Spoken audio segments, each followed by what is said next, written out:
찾으셨으면 요한복음 13장 1절에서 11절입니다. 한 절씩 교독하겠습니다. 13장 1절에서 11절까지 말씀입니다. 6월절 전에 예수께서 자기가 세상을 떠나 아버지께로 돌아가실 때가 이른 줄 아시고 세상에 있는 자기 사람들을 사랑하시되 끝까지 사랑하시니라.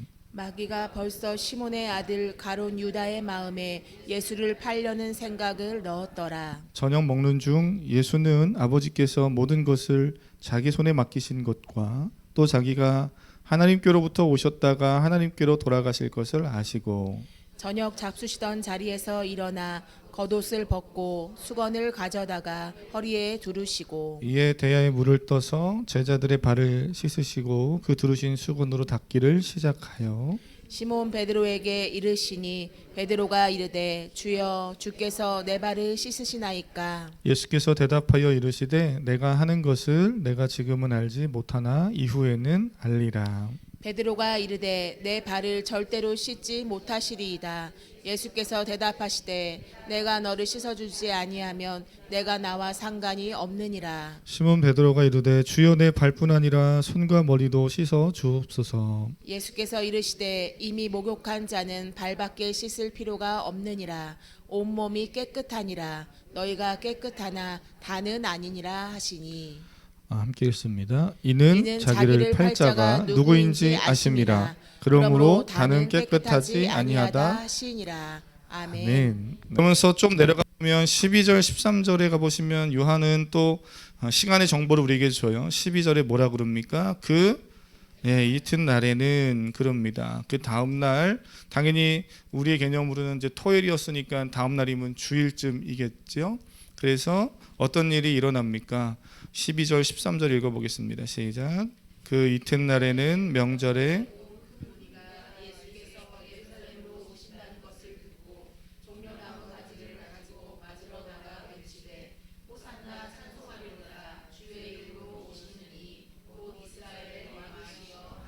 아멘. 그러니까는 지금 12장이 그런 지금 시간의 흐름 가운데 있어요. 그리고 13장이니까 지금 어디쯤 와 있는가? 예수님이 예루살렘에 들어가시고 십자가를 지시는 그 한 주간의 상황 속에서 어디쯤 지금 와 있는가? 성경은 어느 시점에서 이야기를 하고 있는가 하는 것을 좀 생각해 볼 필요가 있죠. 많은 무리들이 기대하고 있었어요. 예수님이 우리의 왕이시다. 로마의 통치에서 우리를 자유롭게 하실 것이다. 자신들만의 생각과 기대를 가지고 예수님을 왕이라고 막 환호성 치며 환대했던 거지요. 자신들이 원하는 예수님의 이미지가 있었던 거예요. 잘 생각해 보세요. 예수님은 이미 요한복음 1장에서 12장 그 앞전까지 쭉 우리가 지난주까지 봤지요. 여러 가지 표적들을 보여주셨어요. 그리고 말씀해 주셨습니다. 하나님 나라 복음을 가르치셨어요. 왜 오셨는지, 그리고 예수님이 누구이신지. 예수님을 보면 누굴 볼 수 있어요? 네, 하나님 아버지를 볼 수 있고, 예수님을 알면 누구를 알 수 있어요? 하나님 아버지를 알 수 있다는 이야기들을 계속해서 해주셨습니다. 그러면서 눈에 보이지 않지만 예수님을 통해서 분명히 살아계신 하나님과의 교제함을 예수님이 말씀하시는 다양한 그런 이야기들을 해주셨지요. 그것을 기적과 이적으로도 보여주셨어요. 하지만 무리들은 자신들이 믿고 싶은 것만 믿고 자신들이 듣고 싶은 것만 듣는 거예요. 자신들이 원하는 것을 얻어내기 위한 수단 정도로 예수님을 생각하는 거죠. 오늘 여기 예배하는 우리 사랑하는 성도님들, 내가 듣고 싶은 것만 듣고 내가 믿고 싶은 것만 믿는 성도님들이 아니길 바랍니다. 우리는 신앙생활하면서 말씀을 보면서 내가 듣고 싶은 것만 골라 듣는 사람들 아니고요. 내가 믿고 싶은 것만 믿는 그런 사람들 아닌 거죠. 더더욱 예수님을 내 인생의 어떤 목적을 이루기 위한 수단으로 예수님을 수단화해서 사용하는 그런 사람들은 더더욱 아닙니다. 결코 그리스도인은 그럴 수 없지요. 예수님이 왜 예루살렘에 입성했는지, 왜 십자가를 지시고 죽으셨는지를 그 무리들은 잘 모르고 있어요. 예수님을 환영하면서 나무가지를 흔들면서 와 왕이신 예수여라고 외치고 있지만 정작 그들이 외치고 있는 그 내용이 뭔지도 모르고 예수님이 누구인지 모르고 있지요. 이 시대를 살아가는 그리스도인들도 이런 무지함에 빠질 수 있습니다. 예수님의 몸된 교회라고 말하잖아요. 예수님의 몸된 교회에 저와 여러분은 다 지체인 줄 믿습니다. 하나의 공동체가 돼서 교회가 되고 교회를 지금 이루어 가고 있다라고 에베소서에서 바울은 말하죠. 그런데도 그 몸된 교회의 지체가 돼서 머리 대신 예수님을 따라가면서도 예수님이 누구인지, 예수님이 우리에게 뭘 요구하시는지를 모르고 교회를 다니는, 그렇게 신앙생활하는 사람들이, 그 무지함이 여전히 이 시대에 많이 있습니다. 우리 사랑하는 은평광역교회 성도님들, 우리 자녀 세대들, 우리 모든 청장년들, 성도님들, 예수님을 더 깊이 알기를 축복합니다. 예수님을 온전히 잘 따라가시기를 주님의 이름으로 축복합니다. 오늘 본문에서 예수님은 우리가 읽은 이제 13장을 보면 그 따라오는 무리들을 뒤로 하고요, 이제는 십자가 지시기 한 주일, 불과 한 5일 정도 남겨두고 제자들에게 집중하십니다. 말씀을 가르치셔요. 예수님이 떠나실 것을, 십자가 지실 것을, 그 이후에 남겨진 제자들은 그럼 어떻게 살 것인가를 이야기하십니다. 흔히 13장, 14장, 15장, 16장까지를 다락방 강화 이렇게 표현합니다. 그거 모르셔도 상관없는데요, 17장에 가서는 예수님이 십자가 지시기 전에 제자들을 위해서 제사장적인 기도를 해주시는 중보기도의 내용들이 나오고, 그 17장 전까지 13, 14, 15, 16 요 정도까지는 예수님이 제자들에게 집중하셔서 계속해서 말씀하시는 그런 내용들이 나와요.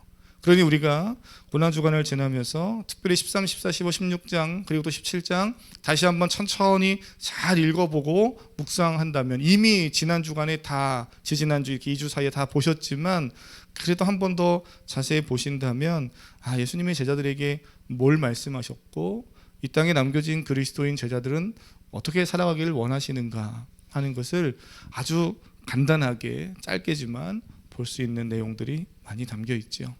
예수님 그렇게 제자들과 함께 교제하고 있습니다. 그러면서 제자들과 함께 유월절 만찬도 즐기고요, 요한복음은 그 유월절 만찬을 우리가 다른 복음서에 나오는 내용처럼 그렇게 자세하게 이야기하고 있지는 않아요. 그런 초점이 약간 다르게 기록되어져 있어요. 오늘 유월절 만찬보다는 저녁 식사하실 때 이러면서 쓱 지나가면서 예수님이 제자들과 또 어떤 행동을 하십니까? 발을 씻기는 내용이 오늘 본문에 기록되어져 있습니다. 예수님이 그런 여러 가지 일들을 하시고 있어요. 그때 예수님의 마음이 어떠셨을까를 좀 한번 생각해 보시면 좋겠어요. 말씀을 읽고 묵상하는 일은 내가 원하는 답을 찾는 것이 아니라 말씀 속에서 하나님이 어떤 분이시고 하나님의 마음이 어떠한가를 계속 우리가 발견해 가는 거죠. 예수님이 어떤 마음이 있었을까?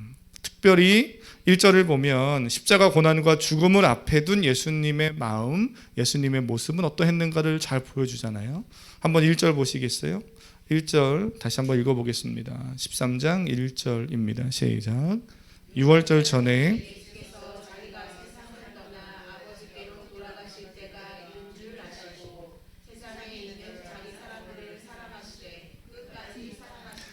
아멘. 1절에 유월절 전에 이렇게 말씀한 부분을요, 좀 이렇게 바꿔서 한번 읽어보시면 어떨까 생각을 해봐요.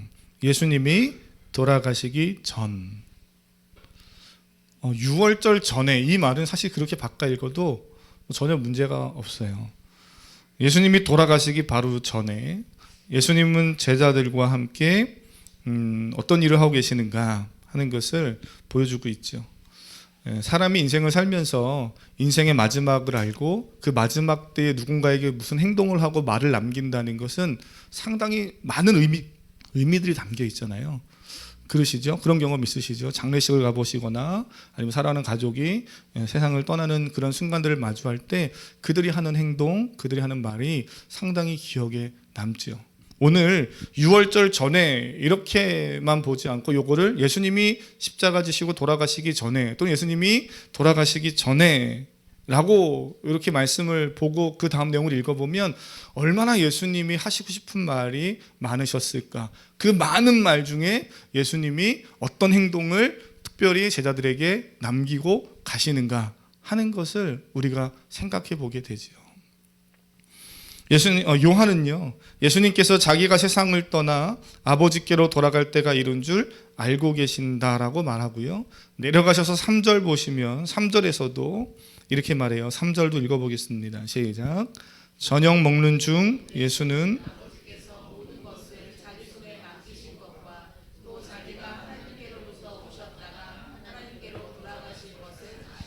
아멘. 1절과 3절에서 반복되는 그 단어가 등장하죠. 어떤 단어예요? 그렇습니다. 아신다는 거예요. 아신다. 거기에다 이렇게 뭐 밑줄이나 동그라미를 치면서 말씀을 읽고 묵상하셨을 거예요. 반복되는 표현이 등장하지 아신다는 겁니다. 예수님은 세상을 떠나 아버지께로 가심을 아십니다. 사랑 성도님, 사람도 마찬가지예요. 인생의 시절을 아는 사람이 지혜로운 사람입니다. 겨울인데 반팔 입고 뛰어다니면 이상하잖아요. 그죠? 여름인데 두꺼운 코트 막 입고, 제가 어제 이제 세미나 가면서 날씨가 요즘 되게 애매하잖아요. 그래가지고 겨울에 이렇게 걸쳐 입는 약간 두꺼운 코트, 안에는 반팔을 입고 더우니까 그 밖에는 두꺼운 코트를 입고 그리고 갔어요. 그랬더니 그 홍대를 지나가는데 저만 이상한 사람 같아 보여요. 어찌나 그렇게 젊은 거기 나와 있는 젊은 청년들은 뭐 진짜 날씨와 상관없이 너무나 그 화려하고 이쁜 옷을, 얇은 옷을 다 입고 나와 있는데 저 혼자 물론 안에 반팔을 입었지만 코트를 입고 나갔는데 빨리 던져서 벗어버리고 싶더라고요. 계절을 알고 시절을 알고 살아가는 거 참 중요하잖아요.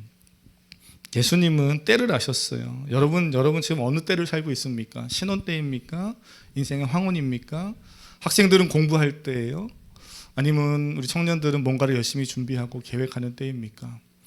인생이 너무 춥습니까? 아니면 너무 따뜻한 시절을 보내고 있습니까?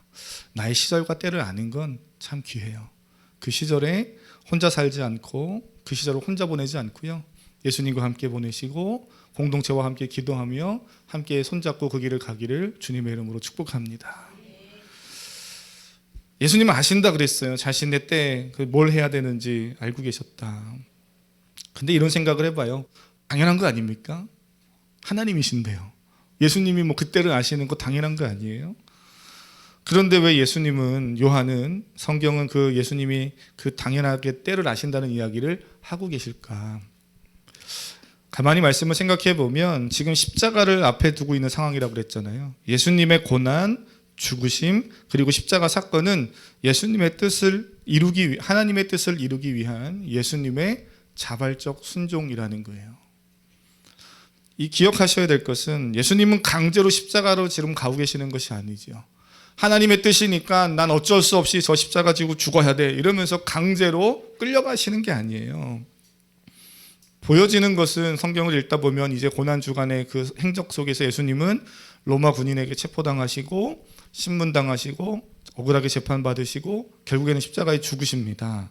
그런데 그 모진 고난과 수치와 비난을 받으시는, 그래서 예수님 십자가에 죽으시는 그 과정을 보면 예수님이 힘이 없어서 끌려가는 것 아니고 강제로 끌려가는 것이 아니라 이미 하나님의 뜻을 아시고 예수님이 이 땅에 오신 목적을 아시고 무엇 때문에 지금 십자가를 향해 가고 있는지를 아시는 예수님께서 하나님의 뜻을 이루고자 가고 계시다 하는 것을 성경은 우리에게 말해주고 있죠.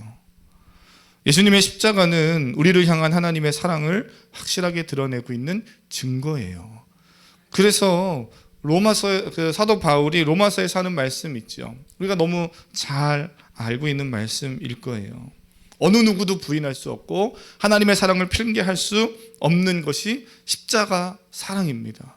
바울이 뭐라고 그래요? 그리스도께서 우리를 위하여 죽으심으로 하나님께서 우리에 대한 자기의 사랑을 어떻게 하셨다고 그럽니까? 확증하셨다는 거예요. 이거는 어느 누구도 부인할 수 없고 비난할 수 없고 거부할 수 없는 거예요.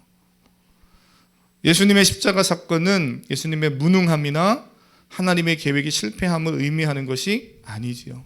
오히려 하나님의 사랑, 하나님의 공의, 하나님의 능력을 모든 인류가 알 수 있도록 너무나 선명하게 보여주신 것이 십자가 사건이라는 겁니다.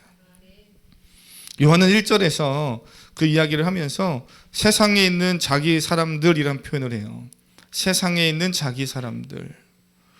제자들은 비록 세상에서 살아가고 있지만 그들은 누구에게 속해 있다는 겁니까? 예수님에게, 하나님에게 속해 있는 거예요. 하나님 나라에 속해 있는 사람들입니다. 6월절 전에 예수께서 자기가 세상을 떠나 아버지께로 가실 때가 이런 줄 아시고 세상에 있는 자기 사람들이라는 이 표현을 제자들에게 하시잖아요. 그들의 소속은 하나님 나라인 거지요. 예수님인 거예요. 여러분도 그렇기를 바랍니다. 세상에 살아가고 있지만 하나님의 사람인 줄 믿으시길 바랍니다. 세상에 살아가고 있지만 나는 예수 그리스도와 함께 살아가고 있는 사람들이죠. 그들을 오늘 본문에 뭐라고 그래요? 끝까지 사랑하신다 이렇게 말해요. 끝까지 사랑하신다는 의미가 뭘까? 여러 가지로 설명할 수 있겠지만 말씀 보면서 한 가지 분명한 건 뭐예요? 예수님이 끝까지 사랑하신다. 그 끝까지 사랑하신다는 것은 결국 어떤 의미겠습니까? 죽기까지 사랑하신다는 거죠. 죽기까지 사랑하신다는 것 우리가 너무나 잘 설명할 수 있어요. 결국 어떻게 하신다는 거예요? 십자가에 다 죽기까지 우리를 사랑하신다 이렇게 말할 수 있죠. 이 사랑은 대충 할 수 없는 사랑입니다. 적당히 할 수 없는 사람이에요. 예수님의 그 사랑은 예수님이 나를 사랑하신다라고 우리가 너무 쉽게 말하는데 그 사랑은 대충 할 수 없고 적당히 할 수 없는 사랑입니다.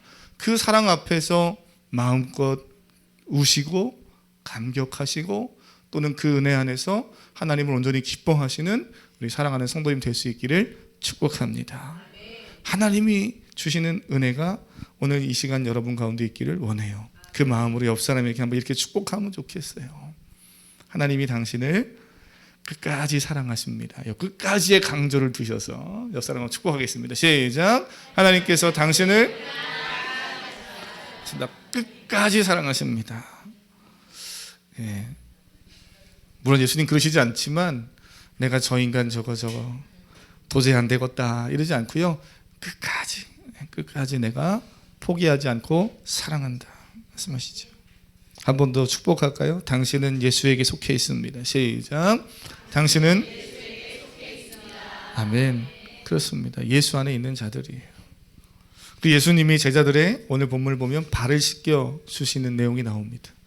4절부터 보면 예수님은 저녁 식사 자리에서 갑자기 수건을 허리에 두르셔요. 그리고 제자들이 발을 씻겨 주십니다. 그때 시몬 베드로가 뭐라고 말해요?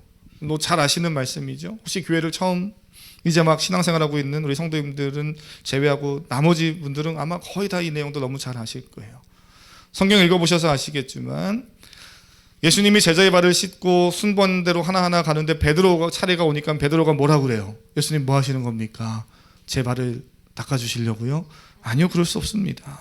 왜 이러시는 거예요? 이러면서 말씀 이야기를 베드로가 하고 있죠. 잘 생각해 보면 베드로의 이 말은 틀린 말은 아니에요. 베드로 믿음 없어 이렇게 생각하실 게 아니라 이 베드로의 이 말은요, 이 말 자체는 틀린 거 아니에요. 발을 씻기는 행위는 당시의 사회와 문화 속에서 볼 때 종이나 노예들이 하는 겁니다. 종이나 노예가 주인에게 하는 행동이에요. 주인이 종의 발을 씻기는 일은 그 당시에 하지 않는 일입니다. 또한 이것이 존경의 표시도 담겨 있기 때문에 윗사람이 아랫사람의 발을 씻기는 일은 그 시대의 그 로마 그 문화 안에서 없었던 일이에요. 근데 당시에 관행을 깨고 예수님이 그런 행동을 하고 계시죠. 이거 이상하지 않습니까? 왜 이런 행동을 하시는가? 여기에는요, 섬김의 의미가 있는 거예요. 마태복음 20장 28절 말씀 한번 좀 읽어볼까요? 마태복음 20장입니다. 마태복음 20장 28절 말씀. 마태복음 20장 28절을 한번 같이 읽어보겠습니다. 28절입니다. 시작. 인자가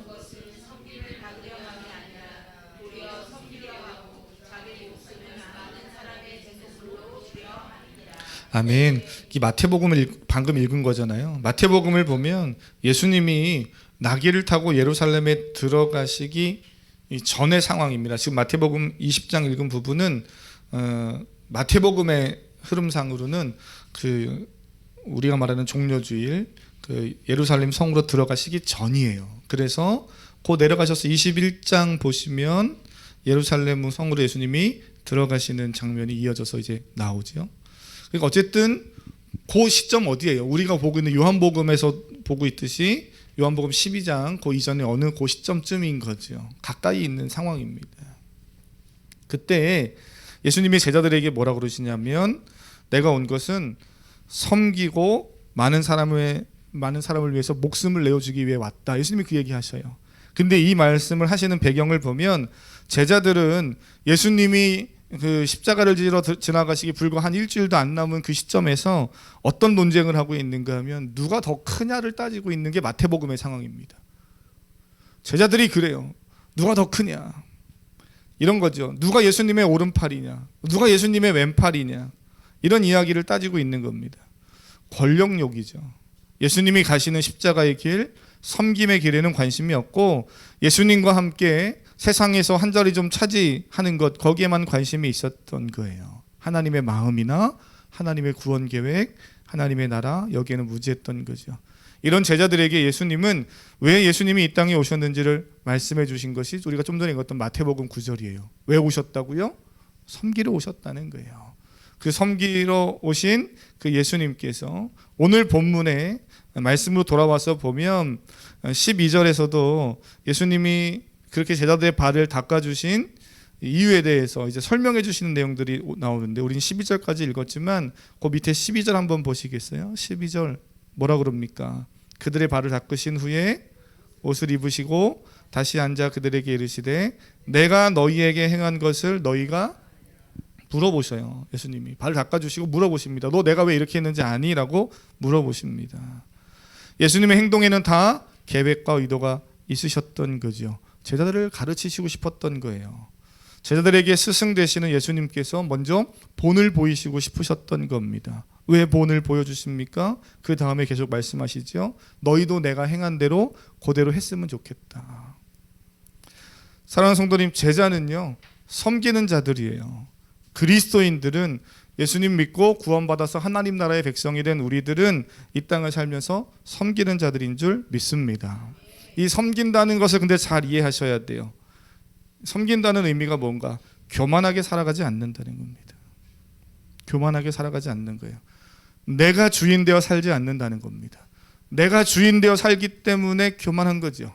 때로는 사람 위에 서려고 하고 더 나아가서는 하나님 위에 서려고 해요. 어마어마한 교만이고 죄죠. 그러나 섬기는 자들은 교만하게 살 수 없습니다. 자기가 주인 되어 살 수 없어요. 비록 세상 가운데 살아가지만 복음을 위해, 주를 위해, 하나님 나라를 위해서 섬길 줄 아는 사람이 예수님의 제자들, 그리스도인인 거죠. 예수님을 인생의 주인 삼고 살아가는 사람들은 공동체 안에서 자신에게 주신 그 사명을 겸손히 잘 섬길 줄 압니다. 오늘도 우리가 그렇게 많은 인원은 아니지만 각자의 자리에서 예배를 준비하는 보이는 곳에서 보이지 않는 곳에서 예배 전에 청소하고 관리하고 또는 식사를 준비하고 여러 가지 별거 아닌 것 같지만 여러분이 앉아있는 그 의자도 예배가 끝나고 나면은 다시 다음 주에 다 제자리에 있잖아요. 아닌가요? 딴 데 있는 거 끌고 와서 앉으셨나요? 제자리에 있잖아요. 누군가가 계속 다 줄을 맞추는 거예요. 그 줄도 그냥 맞추지 않고 나름대로의 계산을 해가지고 정교하게 맞추는 겁니다. 다 하나하나 보이지 않는 손길들이 닿는 거죠. 17절을 보면 그런 사람들은 뭐라 그래요? 복이 있다 그래요. 사랑하는 성도님, 다른 데서 복 찾지 마시고 다른 데서 인생의 행복을 찾지 마시고 예수 그리스도 안에서 하나님이 내게 주신 일을 잘 믿음으로 섬기며 하는 그 삶 가운데서 하나님이 주신 은혜와 복을 잘 누리는 여러분 될 수 있기를 바랍니다. 정말 아멘 하셨다면 꼭 오늘 말씀이 그거 하라고 오늘 말씀하신 건 아니지만 좀 작은 일일 수 있으나 오늘 한번 집에 가셔서 가족의 발을 한번 닦아주는 일을 한번 해보시면 어떨까 한번 생각도 해봐요. 왜 웃으시는 거예요? 목사님 내 그 발 닦아주는 거 했다가 걔 또 쌈 납니다.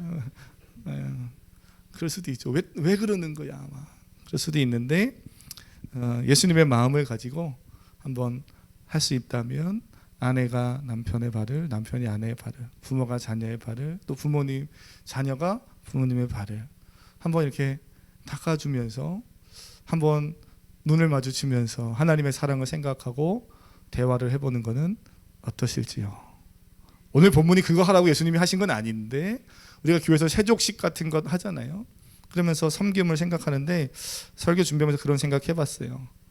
이 말씀을 오늘 듣고 가서 부부 사이에 하든 안 하든 그건 각자의 자유지만 하여튼 믿음으로 해보면 거기에 또 하나님의 은혜가 있을 줄 믿습니다. 그래서 이 어쨌든 이 본문에 예수님이 제자의 발을 씻기는 내용 중에는 섬김의 내용이 있어요. 그리고 그 섬김의 삶을 세상 가운데 살아가라고 말씀하셔요. 근데 정말 중요한 한 가지 우리가 꼭 기억해야 될 의미가 있습니다. 교회에서 세족식도 하고 지금 방금 말씀드렸듯이 부부 사이에 또는 뭐 가족 간에 또는 섬김으로써 발을 씻겨주는 뭐 세족식 좋지요. 그런데 그 목적을 위해서 오늘 예수님이 이 세족식을 하셨는가, 발을 씻겨주셨는가, 7절 8절 읽어보시겠어요? 그보다 더 깊은 의미들이 담겨 있기 때문에 이 일을 하십니다. 7절 8절 읽겠습니다. 시작. 예수께서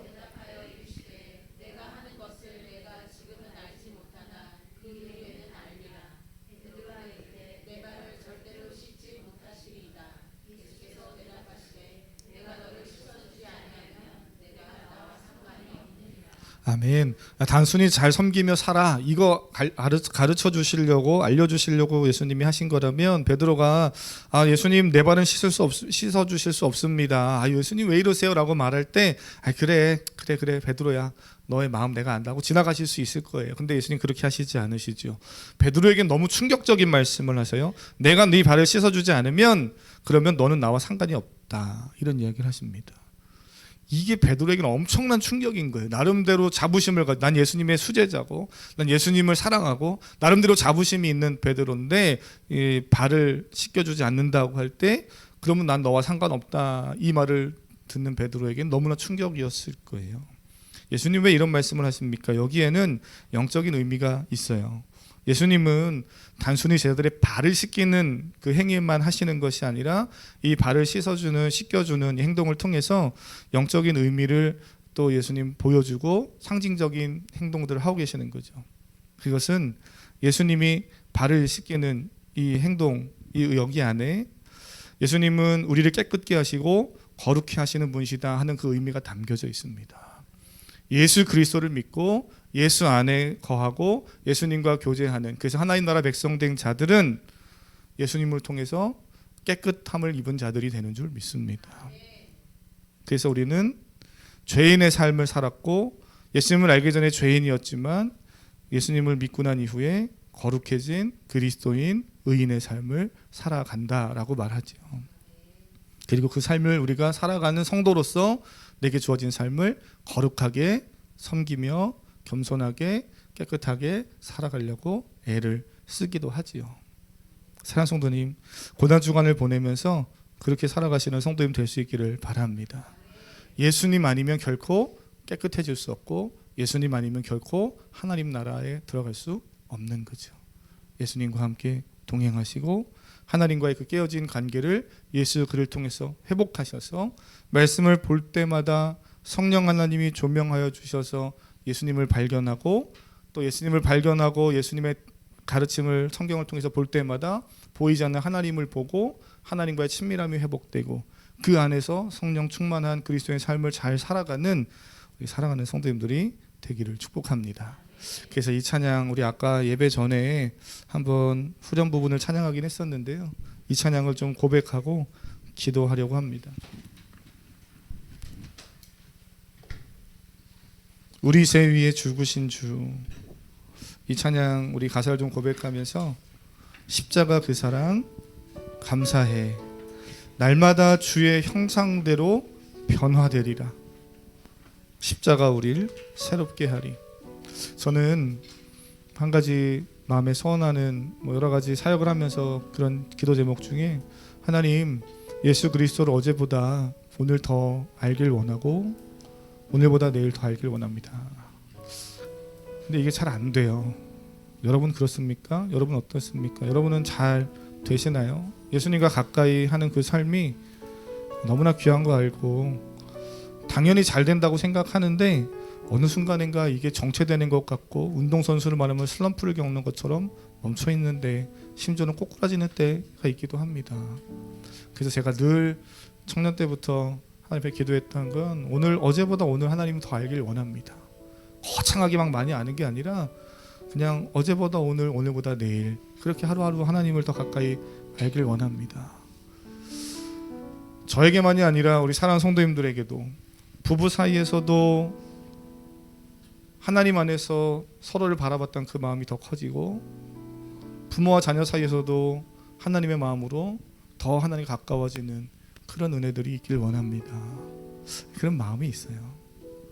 그래서 함께 좀 우리 이 찬양 고백하고 하나님 내 안에 하나님의 그 놀라운 사랑 채워주시고 우리 가정 안에 우리 교회 공동체 안에 삶 안에 그 은혜 채워주시옵소서.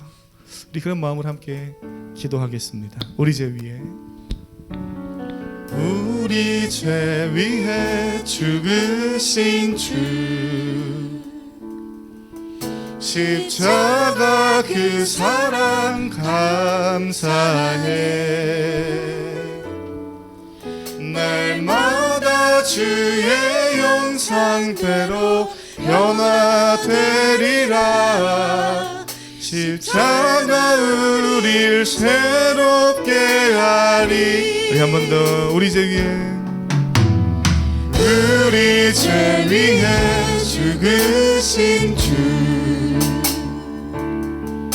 십자가 그 사랑 감사해 날마다 주의 영상대로 변화되리라 십자가 우리 새롭게 하리. 놀라운 사랑 찬양하리라 우리를 위해 생명 주셨네 놀라운 사랑 찬양하리라 십자가의 힘은 십자가의 그는 우리 한 번 더 처음부터요. 우리 죄 위해 죽으신 주 십자가 그 사랑 감사해 날마다 주의 영상대로 변화되리라 십자가 우리 새롭게 하리. 놀라운 사랑 찬양하리라 우리를 위해 생명 주셨네 놀라운 사랑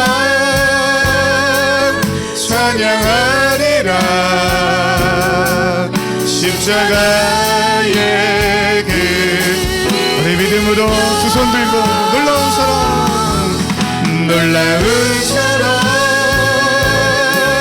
찬양하리라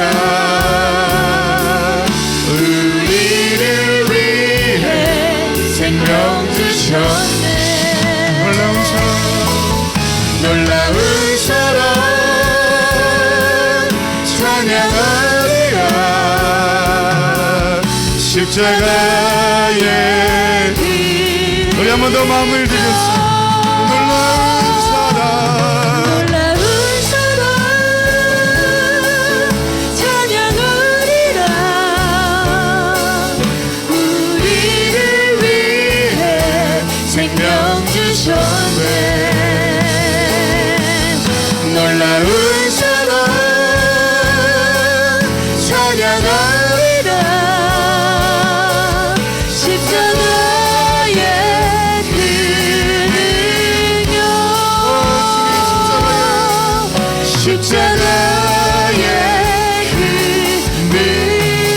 십자가의 그 능력 십자가의 그 능력 우리 마지막으로 십자가의 그 능력 십자가의 그 우리를 사랑하시되 끝까지 사랑하시는 그 하나님 앞에 우리 믿음으로 주여 한번 부르고 가정과 교회와 또 개인의 신앙을 위하여서 우리 이웃을 위하여서 우리 한번 주여 간절히 부르고 기도하겠습니다.